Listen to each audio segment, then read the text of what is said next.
novice basketball players don't have experience with double rims yet, and so they don't understand, they don't know that double rims are sturdier and harder to shoot on than regular rims, and so they also don't have any thoughts about double rims. It's those in-between casual players that have that learned prejudice against double rims.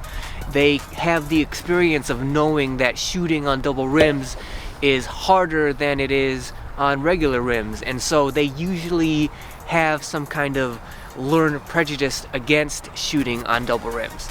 Thus they have some kind of complaints about shooting on them. And because usually when you come out to the park, if you're a hardcore player like we are, maybe occasionally you'll get another hardcore player to play against, you know, just by happenstance, but most of the time you're gonna have casual weekend warrior kind of guys out here. And because of that, when I see a double rim, my first thought is kind of like, hey, you know, Dr. Evil kind of thought process going on. Gentlemen, I have a plan.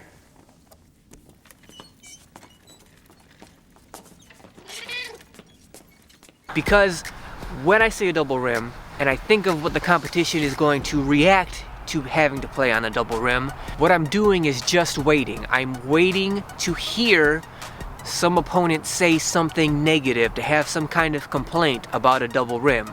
Because as soon as I hear them complain about having to play and shoot on a double rim, I know I got them. Or at least I'm very secure and very confident in assuming that if they're complaining about having to shoot on a double rim, they have some kind of weakness. They have some kind of mental discipline weakness that I can then exploit and use against them. Something that I don't have. I don't have that weakness. I don't have that discipline issue. I welcome the challenge of shooting on a double rim, whereas they are dismayed by it, and it may or may not throw them off their game. And if they're bothered by having to play on a double rim, they have no idea what's about to happen to them if they have to deal with me on a double rim.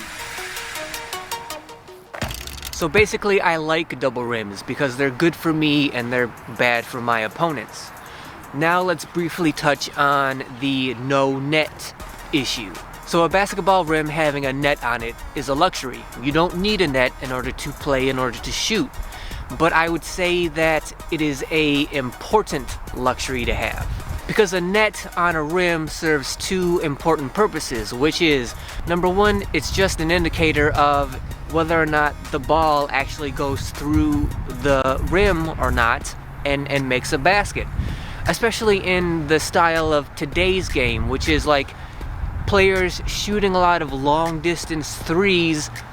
I would assume it's easy to sort of lose the ball under those kind of conditions and make the mistake of whether or not the ball actually goes through the hoop or not to make a basket.